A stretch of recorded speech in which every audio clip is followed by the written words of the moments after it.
Good day and welcome back to the Flying Doctor channel.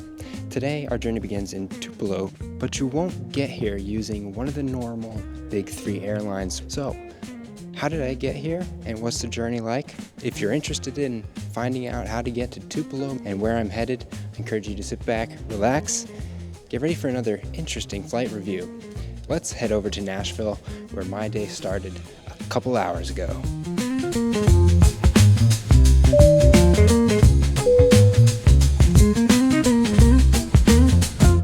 So my day actually started in Atlanta, where I hopped aboard a Delta flight that brought me to Nashville. That's neither here nor there though, because I'm not reviewing that flight. Today we're going to be trying out an airline that you've probably not heard of. It's called Contour Airlines. They operate a number of flights throughout the US under the Essential Air Services program. I'll tell you a little bit more about that later on in the video, but let's go ahead and get checked in. The single Contour Airlines check-in desk is adjacent to the Alaska Airlines desk, both of which are sandwiched between a sea of Southwest and American counters.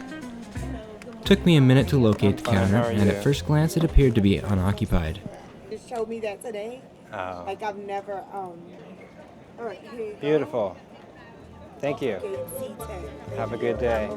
Boarding pass in hand, through to the TSA screening I went, which was actually one of the more pleasant group of staff that I've encountered. Well, welcome inside Nashville's airport. B&A. Haven't been here before, but it looks like it's relatively new, or at least updated some of their interiors. It's pretty nice inside, pretty open and airy. A lot of natural light coming in, and it's also quite bright inside here. Let's see what gate am I at. Charlie 10 is the gate. Smells like there's livestock in the area. Hopefully they're not inside the airport. Who knows, that'd be interesting. Little petting zoo in the airport. Anyways, today's final destination is actually Dallas, but we're gonna be making a stopover in a town called Tupelo.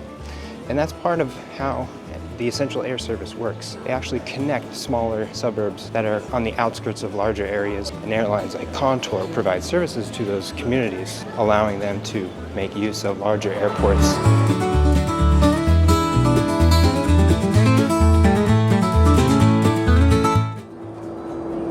Okay, it appears we're the only ones on this shuttle bus, but looks like Contour Airlines operates out of a slightly segregated part of the terminal. I believe based off that construction diagram, they're planning to upgrade and connect the two, but for now, we'll take the bus ride over to Charlie 10. The quick ride over to the satellite terminal gives you a ground level view of aircraft taxiing on by. Had I known that the sea gates were a ghost town at this time of day, I would have tried to find a lounge during my wait. So the Essential Air Service is a U.S. government enacted program that ensures that rural communities continue to receive regularly scheduled air service. Now this all happened back in around 1978 when the United States deregulated the U.S. airlines. I don't know too much about that at this point in my life, but I don't think too many of you viewers are interested in all this historical nonsense. You're more interested in how the actual flight is and what today's aviation sector is like. A lot of people out there are critics of this service, arguing whether it's actually economically or environmentally stable and productive for the people in those rural communities. I mean, how many people actually are interested in flying from Tupelo to Dallas or Nashville or one of the other odd city pairs that are connected by this Essential Air Service route? But for those who actually use it, it could mean the difference between someone receiving the care that they need for a chronic condition or disease and someone just suffering with that chronic condition or disease. So I just checked Flight Radar 24 and it seems that the aircraft that I'm supposed to be on is quite delayed. It's actually supposed to arrive here in Nashville at 8:50 a.m. It's currently 10:30. They're scheduled to land around 10:50 a.m. We should still be on time, but it's not a really good first impression that the airline is making. I'll have to look at their schedule and see how they perform on a regular basis, but hopefully it's not a sign of things to come for my day. The airline itself operates a fleet of smaller regional jets, that being the CRJ and then the ERJs. Today we'll be on an Embraer 135 registered as November 17513. It's a 25-year-old aircraft that used to operate under Continental Express. In 2018, the aircraft joined the Contour Airlines fleet.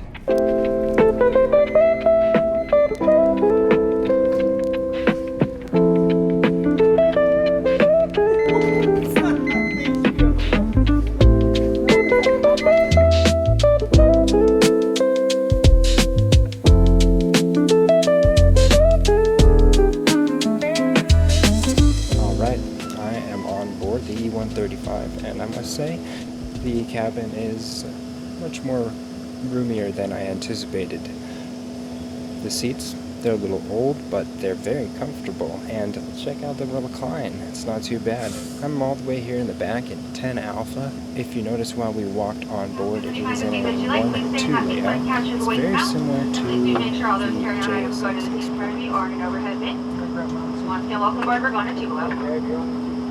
Yep, we're going to Tupelo. So yeah, as I was saying, while we are boarding the aircraft, it is in a 1-2 layout. Reminds me a lot of a JSX, albeit the cabin is maybe not as new in terms of refurbishment, but either way, the seat is very comfortable. It's a very soft leather, suede sort of thing. And I've got the best seat in the house, in my opinion. Got the engine view there. Once we get airborne, I'll give you a little bit more of a tour. Check out any sort of literature that's available in the seat back pocket, and it's a quick 30-minute flight. I don't expect there to be any sort of services, but maybe we'll be surprised. After a quick announcement for any through passengers ticketed onward to Dallas, the door was closed and we were being pushed back, 15 minutes behind schedule.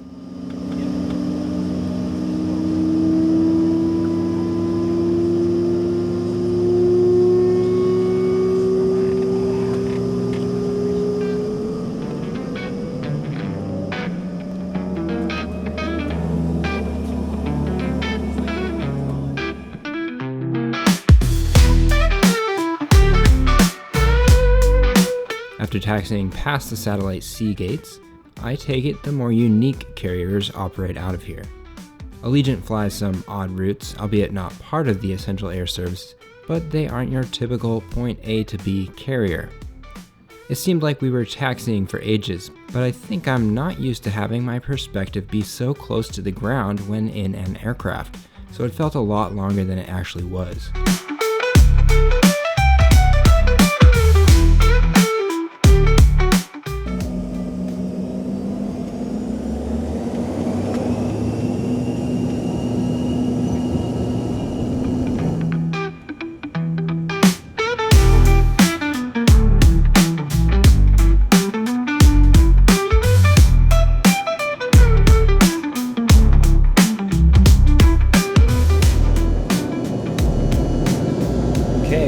Airborne, and yeah, it was a little choppy getting out of there. You definitely feel the bumps in the air a lot more frequently and easier when you're in a smaller aircraft. I, for one, somewhat struggle with motion sickness, ironically, albeit only when I'm in a small confined environment. I'm doing fine on this flight. E135s aren't really that small compared to what you'll be training on if you get your private pilot license, but yeah, clear day outside, broken clouds throughout the area, got a nice view downwind of BNA, and it's a quick hop over to Tupelo, only about 28-30 minutes, wheels up, wheels down. So again, not much in terms of service that I expect to see, but let's go ahead and give the seat a good looking. Everyone on board a Contour Airlines flight has either a window, an aisle, or both. There are no middle seats. If you're traveling with a partner, the duo of seats on the right side of the aircraft are available. If flying solo, or you're not interested in spending time with your flight partner, the left side of the aircraft offers window and aisle access. Yes, the cabin does appear a bit outdated, but it's actually in very good condition, and I'm not complaining that an additional row hasn't been added to the cabin. This is really good legroom. As mandated by law, an aircraft-specific safety card is supplied in the seat back pocket.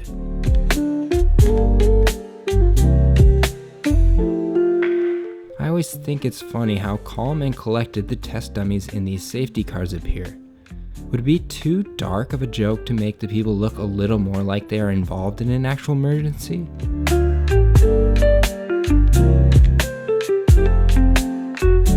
The tray table itself is worn and not extremely sturdy, but I would have faith that it could hold a drink steady.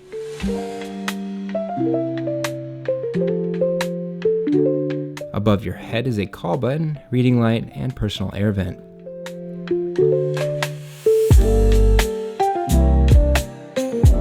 What do you think about that? Flight attendant, very nice. Came around with a basket of Biscoff as well as pretzels. Now, I'm kind of a pretzel snob, and I have my preference when it comes to pretzels. I prefer the rolled gold, but this was a full-size snack bag of pretzels. It wasn't some mini 43-calorie bag of pretzels. Full-size bag, what you would get out of a vending machine. I think some low-cost budget airlines can maybe learn a thing or two about providing your customers with some sort of service on board their flight besides the seat. This is a pretty decent way to travel, albeit you're not going to get Contour Airlines to connect you from one side of the country to the other side, but for those living in the rural communities that Contour Airlines serves, this is not a bad service. It's definitely above what I would expect the minimum standard is for this particular type of service. Pretty soon we began our descent into the Tupelo area and we were on final approach.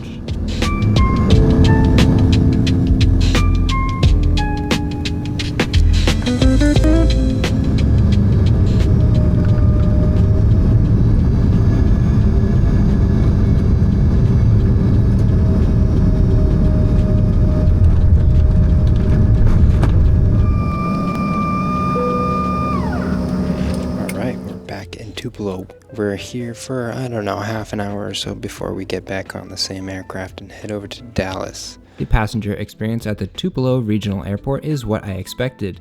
A small waiting room. There's a bathroom, TV with the news on, and a water dispenser, but that's it. There's also not anything to spot out the window, so I'll spare you the boredom, and let's go ahead and get back on the plane.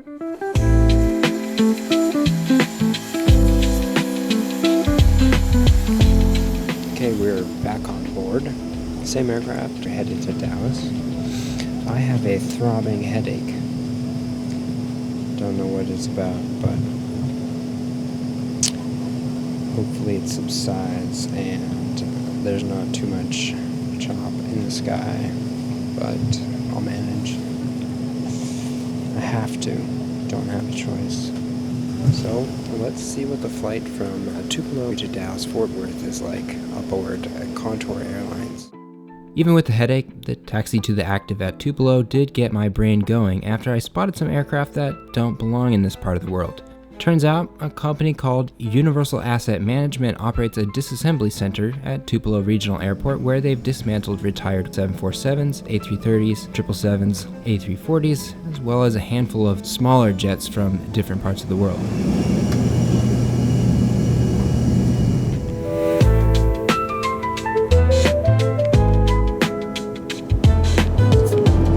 Alright, once we reached our cruising altitude, the flight attendant came around offering pretzels or Biscoff, and subsequently came around offering a variety of drinks.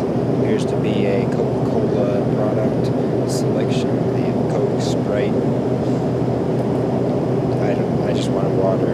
My headache is subsiding slightly. I think it may be allergies. It's pollen season. You will walk outside in the morning and there will be a literal layer of pollen on the ground. So I say my headache might be from allergies because there's not a whole lot of pollen up here in the sky at 30,000 feet, and the air within the cabin is actually extremely clean and filtered. So that might be relieving my headache a bit, but I don't know. We will see once we get on the ground in Dallas what their environment is like, but I heard it's around 75 degrees Fahrenheit, 22, 23 Celsius, so seems like some pretty enjoyable weather. Smooth air right now, and there seem to be a lot of controlled burns going on. There's a lot of smoke. Actually, I think you can see a few out there right now. Maybe the camera can't pick it up, I don't know, but I guess it's controlled burn season. With my headache mostly subsided, we began our descent into the Dallas area. So how much did this flight cost? I purchased the ticket to get me from Nashville to Dallas for a total of 660 miles. The ticket itself was $149, meaning the cost per mile for this trip was 23 cents. A little on the high side for an economy ticket, but it included checked bags, carry-on, seat selection, and snacks and drink service to or from destinations that your typical carrier would not fly into. If you account for those factors, I think it's a decent price. What do you think?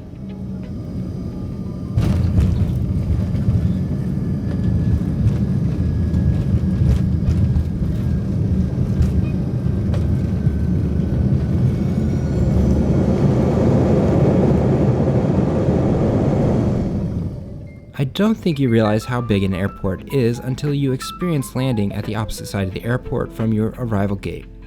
At roughly half the size of the largest airport in the USA, Dallas-Fort Worth's landmass is 26 square miles, or 67 square kilometers for the rest of the world. Maybe it's the perspective of being closer to the ground that is throwing off my judgment again.